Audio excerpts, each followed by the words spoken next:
राज्य सरकार समस्त विभागर कर्मचारी को वेतन जोगाई देउथिबा बेले सरपंच समिति सभ्य नायब सरपंच मानक दरमा धार्य करिथिबा बेले तृणमूल स्तर वार्ड लोकों समस्या विषय सरकार दृष्टि आकर्षण करी सुचारू रूपे वार्ड सभ्य सभ्य माने कार्य निर्वाह करी आसुचंती।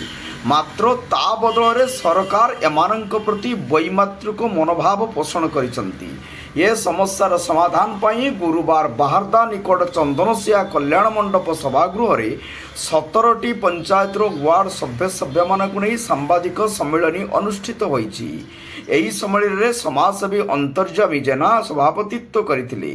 वार्ड मेंबर मानक प्रति मासिक 5000 टंका, सिटिंग फी 1000 टंका, कार्य अवधि पूरण हवा आगु मृत्यु घटिले प्रत्येक परिवार को 5 लाख बीमा राशि, कार्य थाई रोग हेले समस्त खर्च सरकार व्यय करिबो बोली दाबी रखिसंती।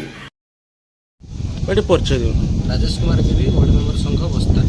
आज जो दाबी पत्र देले वीडियो माध्यम को कौन बोल दाबी देखो आम राज्य सरकार किसी दिन पूर्व आम पंचायत राज व्यवस्था किसी परिवर्तन करछंती। सरपंच दरमा 10,000 टका करथिला बेले समिति सभ्यंकर 7,500 टका करछंती।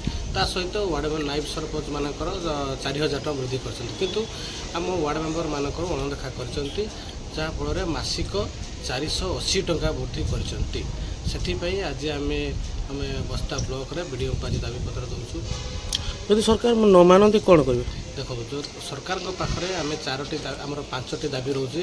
प्रथमतः आम पारितोषित राशि मासक 5,000 टंका एवं अन्य पक्ष जदि आपणकर सिटिंग फी मासक 1,000 टंका एवं जदि आमर जड़े जदि आम सदस्य बा सदस्य जड़े मृत्युवरण कर परिवार पोषण 5 लाख टंका एवं जदि कौन सांबादिक आमर सदस्य रोगर आक्रांत होती संपूर्ण खर्च सरकार बहन करेंगे। आगामी दिन में सरकार आम कथा न शुणे ताने आम सरकार को कौन प्रकार सरकारी व्यवस्था को कौन प्रकार साहाय्य कर।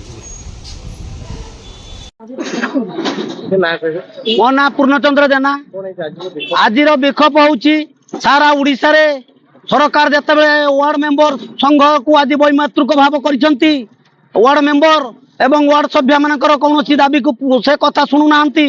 सरपंच पीएस मेंबर जिला परिषद एवं नायब सरपंच मानकर कथा को शुणी वार्ड सभ्य सभ्य मानकर कौन कथा को कान देउ नांती। सही विक्षोभ पई आमे आज आंदोलन जारी रखिछु। आमे 5 दफा दाबी नहीं आज राजरास्ता को लेइछु। प्रथम दाबी हैला हमर पारितोषित राशि मासक वार्ड सभ्य सभ्य मानकर 5,000 टंका पई पूरण करिया पई दाबी। द्वितीय